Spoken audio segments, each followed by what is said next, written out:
Coming up tonight, we return to St. Maarten. We name that tune, and we say hello to Clodagh.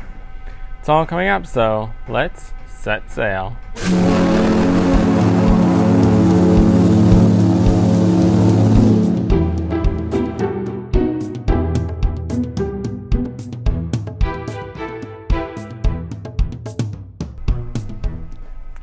Welcome to day number 5 of the cruise view from on board the Anthem of the Seas. Once again, I'm Picone, and today was Monday, May 7th, 2018. And for us, that was our second port of call, the first in this stretch of 3 days of ports, with our arrival in Philipsburg, St. Maarten today, which is obviously going to be our location, as we did dock just about noontime today. So the island became visible about 10:30 this morning, and by 11 o'clock we were passing by the land. Clearly see it off the port side of the ship as we went by. At the time though, it was an incredibly windy arrival, one of the windiest arrivals I've experienced so far, and as a result, at one point they actually had to turn the ship into the wind a little bit to protect the pilot as he tried to board the ship. Something you often see them make slight adjustments or slow down and stop to help the pilot, but this was a pretty drastic turn of the ship just to help the pilot get on board. And since our arrival was around midday, there were a ton of people up on deck, since it didn't require getting up extra early for it, because we were docked by 12 o'clock, about 15 minutes earlier than expected, and by about 12:15, 12:30 the gangway was finally open and we could leave the ship. In St. Maarten today, we were, on a rare occasion, the only ship in port. That is something you almost never get to see when you visit St. Maarten, but today at least it was the case. We were the only ship in port, and that also meant that when we arrived, there was nobody else to avoid or leave room for, and the captain certainly took all the space available to make his entry into the port. Then tonight at about 7:45, we departed St. Maarten. We were originally scheduled for an 8 o'clock departure with a 7:30 all aboard, but as we've seen so far, Captain Sorensen is very much a do it ahead of time rather than on time kind of person, and as a result, we left about 15 minutes early today, just like we arrived 15 minutes early this morning.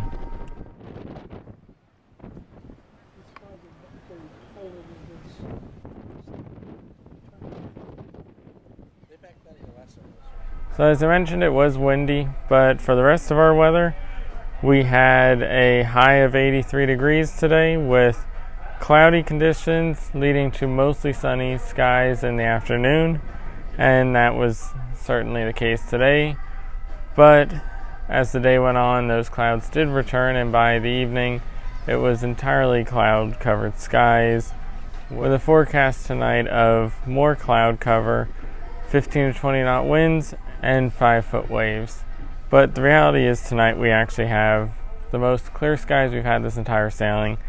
Calm winds, almost no winds at all if you're up on the top deck, something we haven't even experienced while docked in port for the most part. And the seas are calm as well, so the forecast did not follow through till tonight, but in this case that's certainly a good thing to see. As we're sailing in, we could also clearly see the rain clouds and see all the rain actually falling as it passed across the island.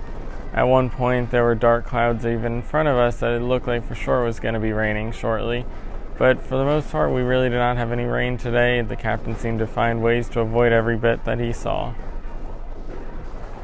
And as for the sunrise today, it was at 5:42 a.m. long before we did anything to prepare for our arrival, and sunset tonight was at 6:35 p.m. So early enough that we were completely done and it was fully dark out there by the time we departed.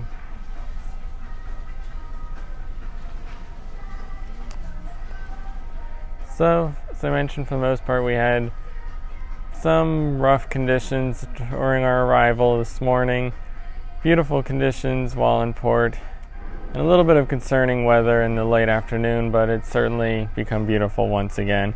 And that, of course, affected the compass today. As we look at our compass summary for the day, the First thing to mention, while it didn't affect me since we already did North Star once again was shut down for the whole day until this evening, I believe about 6 o'clock.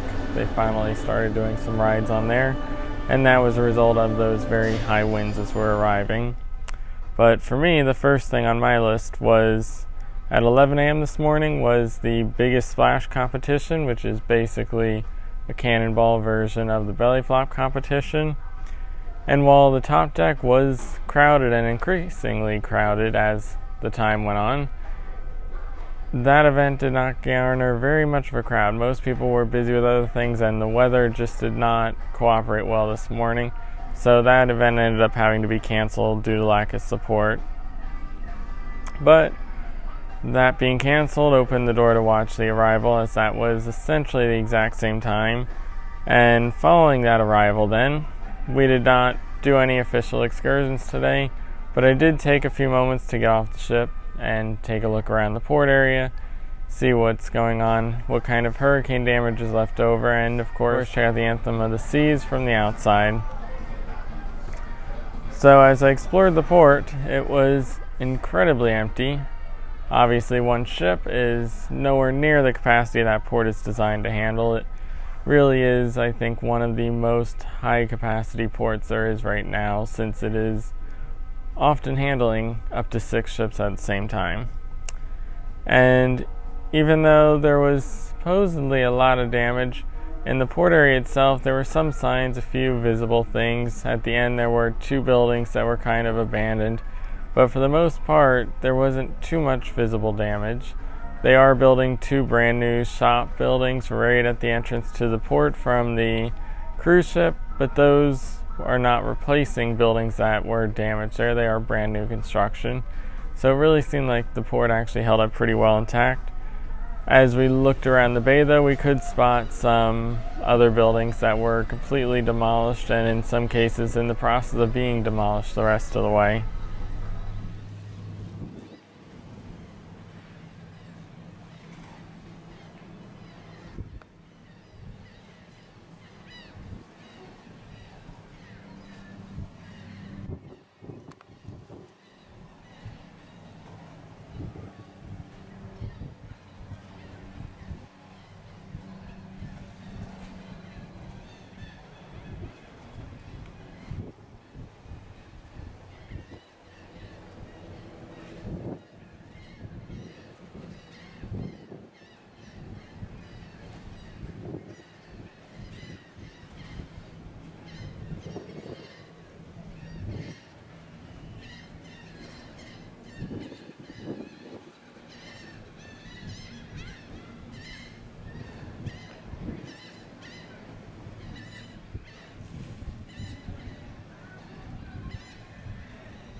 And with a ship the size of Anthem, you can certainly see for a long distance in all directions, so it was easy to spot some of that damage out there, as it is still rather extensive on this island even 9 months later.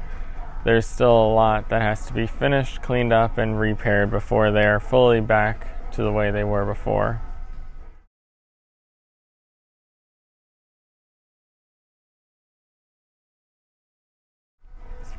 So after I spent a little bit of time walking around the port area, checking out the Anthem, I returned to the ship, got back on board, and spent the afternoon then, walking around, taking in all these venues and filming what you will eventually see as the complete cruise ship tour videos. And as I walked around recording that video throughout the entire ship, things were empty. I don't know that I've seen a ship this empty even on a port day before. It was truly a deserted ship, and part of that could have been the awkward timing with people rushing to get off because we didn't get there till noon and they had to get back for dinner. But it was certainly very empty. Some venues that I really expected to have people in, such as lounges, were completely deserted even at times that would normally have them filled on other days. But with that late arrival, while I did return to the ship, the rest of my family did not, so that meant we had to skip the main dining room dinner and visit the Windjammer tonight. So this time around, things were once again different. The Windjammer is certainly not a very consistent one across the fleet, or in this case even from one date to another on the exact same ship.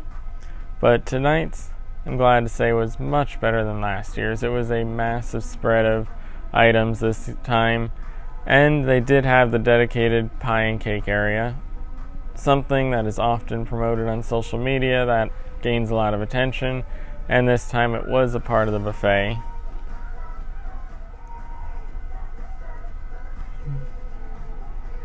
Following our dinner and the subsequent departure from St. Maarten at 9:30 tonight was then another party. This time it was in 270, the Island Night Caribbean Dance Party. And this featured some of the cruise director staff along with the reggae band performing in 270 with some nice nature vistoramas behind them. And basically the equivalent of the pool deck party that we've seen in the past, but held in 270, and unfortunately without the food, which is usually the biggest reason anyone goes to those parties, is for the giant buffet they set up. So it really was more of an early showing of the nightclub in 270 before everybody transferred over to Music Hall for the actual evening nightclub. So for that I stuck around for about a half hour until 10 o'clock, and then headed from 270 across the ship to the Royal Theatre for the big event of the night, Name That Tune Live.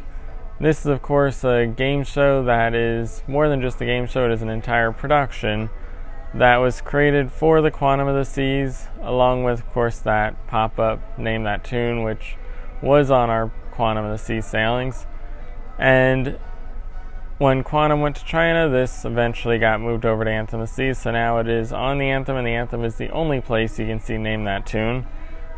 And unlike other shows, it does follow a very similar format to the Love and Marriage game show in terms of the style and the overall feel of the game show, but it has a full-blown production value to it. It features the Royal Theatre cast and singers and dancers.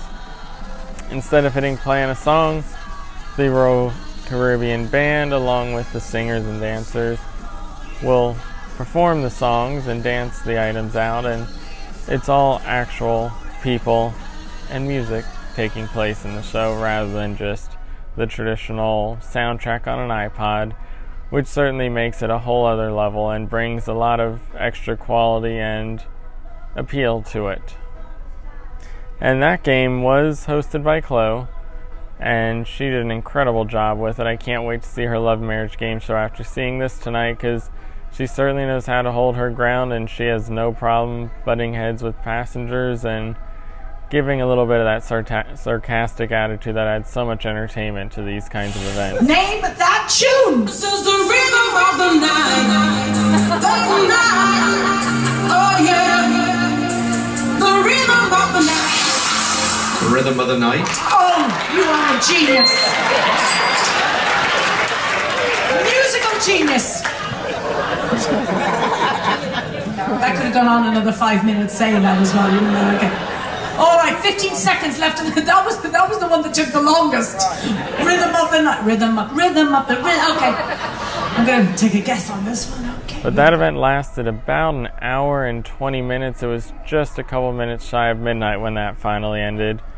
And for the most part, that pretty much wrapped it up. There was a lot going on board the ship. So in addition to Name That Tune and the island party that was going on until about midnight, right in here in the schooner bar, there was another showing of Matt Yee's adult sing-along show. This time it was the Divas one. I did not attend that because of the other two events going on, but an hour before the show actually started, he already had a crowd forming in here waiting for it, and when I passed from 270 to the Royal Theatre, you could see the massive crowd out here and hear it all. So he's certainly still pulling in the large crowds each night. So as I mentioned, Clodagh did host Name That Tune, the big production show, game show for the night. And for tonight's interview, I got to sit down with Clodagh and talk to her about what her job is on board the ship and how she got to this point. My name is Clodagh, everyone. I am your cruise director. Welcome. So on the count of three, I want to hear a loud hello, Clodagh. 1, 2, 3.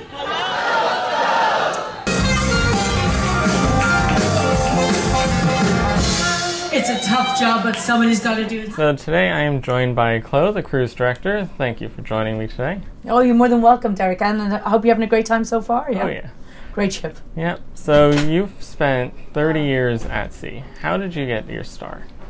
I was very, very blessed that I worked for the Irish Tourist Board. So when I finished college and everything, so I've always been dealing with, I guess, people going on vacation. So there's the Irish Tourist Board or working on cruise ships, and it was a typical tiny ad that said, "Do you want to see the world?" with a picture of a ship, and I said, "Yes, I want to see the world."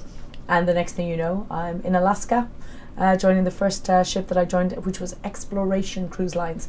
Beautiful little ship, maximum guest 300. So that was the start, that was it. And then I basically worked my way up. So yeah, did the long haul, but worth every moment. So how did you get involved with Royal Caribbean then? Royal Caribbean, believe it or not, and I know a lot of people will pinpoint maybe 9/11 as a change in their lives or a change in their careers, and I was actually with Renaissance Cruise Lines, which you see this goes, by the way, my phone goes constantly, everyone, so that was I'll call you back, okay, bye. This is on the go 24 hours a day. So yeah, 9/11 I was with Renaissance Cruise Lines, which we actually now have a few of the ships, the Azamara ships, and they were quite a small company, and when 9/11 happened, of course, it did hit the travel industry hugely. It had a huge impact, and certainly on people traveling outside of the States and doing a lot of flights and things like that. And within 2 weeks, Renaissance was actually gone. The company was gone, and believe it or not, within 2 months I was cruise director at Royal. So it just came about. It just, again, we'd say right place, right time, and it was one of those situations. So yeah, Renaissance, 9/11, and a couple of months after that I was lucky enough to be cruise director at Royal. Yeah. So there are not many female cruise directors out there. How do you feel about that, and what is that experience like? Well, strangely enough, when I did first start at sea, and certainly in the cruise director division, so that'd be 28 years ago, my first 2 cruise directors were female. So I never thought of it as unusual. I always thought, but then the industry was a lot smaller then. So as the industry grew and female cruise directors did come along, but once they maybe started having families, then they would go home. And obviously, I mean, it's a lot easier, of course, for a man to stay on. A lot of times the women want to be at home and looking after the children and whatever. My husband is phenomenal, and I'm lucky enough, I'm married 22 years. I have an 11-year-old. It is a balancing act. And for the first, let's say, 6 or 7 years of his life, he was with me the entire length of my contract, and again my husband would be on board as well, looking after him on board, and I would pay the supplement for them to be on board.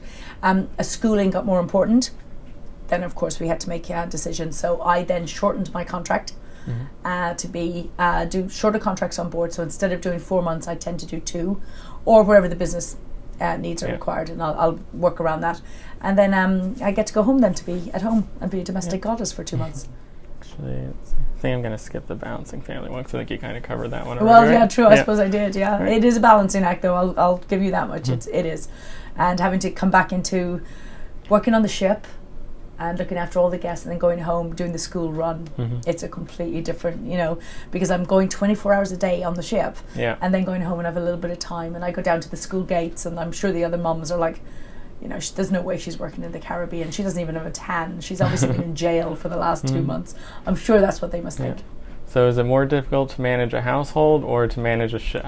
It's more difficult to raise an 11-year-old child. It really is, and just making sure that all these values are going in the right direction. However, it's been wonderful to let him experience on board different cultures, different nationalities,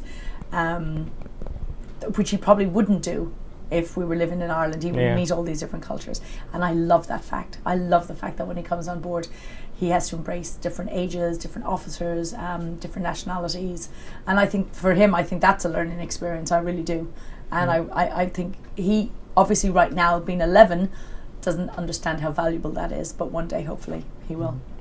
So with this work-life balance, you're taking shorter contracts than some of the usual cruise director ones. How has that affected your ability to really move in and take over a ship and to build relations with the people on board? Back in the day, we would typically be on a ship. Maybe if it came out, we could be on there maybe 2 years. Like the Brilliance, I was there for 2 years. Explorer, I was there for 2 years. Jewel, I was there for 2 years. It swings and roundabouts.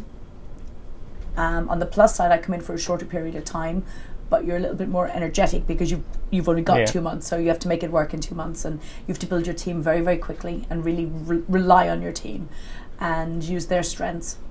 With the longer contracts and longer time on a ship, I get to pick and choose. I can say, well, I work very well with this person and I work very well with that person. Can I have them on my team? I kind of lose that being on a shorter contract, and I'm not going to mess up somebody else's contract just for my 8 or 9 weeks. You know what though? That's the thing with cruising. That's the thing with working in the industry we're in. You make it work. You make it work, and it's that simple. You really do. You find the people that work for you, and you have fun with them. Right. And then you're now on board the Anthem of the Seas. What is your experience like on here? I love it. It's stunning. It's huge. She is a beast, but she's our beast, and I just think she's one of the most modern ships in the fleet. She has got the best shows, the technology, everything about her is so modern, so sleek, so wonderful. And some of the technology can be quite temperamental at times, as you can appreciate. But it is the biggest ship I've ever cruised on. And considering the first one I mentioned that I joined all of those years ago, 30 years ago, had maximum guest 300. This one is close to 5,000 guests. So that straight away gives you an idea of the difference and where cruising is headed, really. That's the direction. We're going to get bigger, bolder, better. That's what. But I love it. I wouldn't change it. With Anthem of the Seas, unlike some of the other ships that do the typical 7 nights, you've got everything from a 12-night sailing down to a 5-night sailing. So how do you deal with that varying length? Well, basically, you have to squeeze 12 nights into 5 when we shorten down. And the other side of the coin is we have to spread out the 5 into 12 and just get very creative. And the company helps us with that, sending in headliners, sending in acts, sending in some cases enrichment lecturers, just to obviously to bulk out the cruises. The 12-night cruises will have more ports of call, so we'll do it that way. And the ship itself is the destination. So when it's a longer cruise, it means the guests don't have to rush to get everything done. They don't have to rush to get in the bumper cars, to get on the North Star, to do the I-Flight. They have that time that they can just really enjoy the ship and all the modern technology with it. Each cruise has its challenges. Each cruise has its pluses. And it's just, again, just working out what's best for the guests. Yeah. And then this ship, as you mentioned, is very high-tech. How has all of this technology affected your role on board the ship? I think that the most challenging part is sometimes having to make some very last-minute decisions. So if we are rocking quite a bit with the modern technology that we have on board, a lot of our scenery will be on it might be on a track, so we would have a stop-start. So if we have a large piece of machinery coming out and the ship does lurch for safety, it'll cut off. So we will then have to reset everything. So shows might stop for 2 minutes in the middle of it, or heaven forbid if it gets very, very rough, we might have to stop the show literally with minutes to go. So you have a theatre full of 1,000 guests, and because of the scenery weighing as much as it does, if heaven forbid it was to fall, or because we do a lot of flying with our shows, the equipment is very heavy, the set pieces are very heavy, we sometimes have to make some very last minute decisions. That I find is the biggest challenge, because to go on stage in front of 1,000 guests, that all you want to do is entertain and show them the most fabulous shows that we've got. We will never cancel, we will always postpone, we'll always push back, we will always fit that show in somewhere. But of course, And you know what, the guests are fabulous. They get it, they understand. Especially if they're sitting in the theatre and they can feel the motion, they understand. But the last thing you want to do as a cruise director is go out and disappoint all the guests that have come in for this fabulous show. So we'll always endeavour to repeat the show, to do the show. It will happen. It's just that initial disappointment on that night. That's the hardest. Really hard. So after the 12th, this is your last sailing for this contract. So what are you doing afterwards? Yeah, so you have to be careful with that, because when you say last sailing, everyone, is she leaving? Is she retiring? No, just going on break, everyone. Just going on break. I leave here on Saturday with all of you.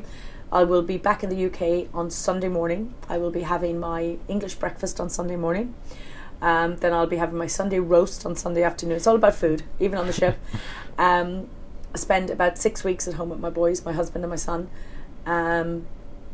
Believe it or not, when I'm at home, it takes me a couple of weeks to settle back into just the normal pace of life. Back on the school run, and then July 2nd I fly down to Amsterdam to join the Brilliance of the Seas. And I'll be there for, 8 or 9 weeks, and I get off there September 1st, I believe, and then taking a couple of months off because my son is doing big school, secondary school. And then back here probably after Christmas, after the holiday season. So yeah, a lot of times we will know in advance where we're going and what we're doing. Sometimes that'll shake up business needs if something occurs, that we'll hop in and help out. And so it's great. There's never a dull moment, never a dull moment. All right. Is there anything else you'd like to tell the viewers? I am probably one of the luckiest, most fortunate people in the world to do what I love. And I genuinely love what I do. And there's an old saying, find a job you love and you never work a day in your life. And that's true. I'm enjoying this. I started my first ships 87, everyone, and you know what? I would not change a thing. So thank you for all of you out there that support us, that support the cruising industry, that support the entertainment on board the cruising industry. And it's very important that we keep those arts going. We've got some great talent out there, so thank you so much for tuning in, embracing it, and taking such good care of everyone that is floating on these big oceans. So we really do appreciate all your support. Thank you. All right, thank you. Thanks, Derek. Appreciate it. Yeah. So I got to thank Chloe for taking the time to talk to me. Of course, she leaves when we do, and who knows, maybe after her current contracts, next year she could end up on the Ovation of the Seas when the CruiseView set sail there. Never know where they'll end up in the future. We can only hope at that point. But that about does it for this episode. Tomorrow, of course, we are in San Juan, Puerto Rico. This is actually the midpoint of the sailing. At this point, it is day number 5. We've had 2 port days, 2 sea days, and an embarkation day. We have 2 ports, 2 sea days, and debarkation left.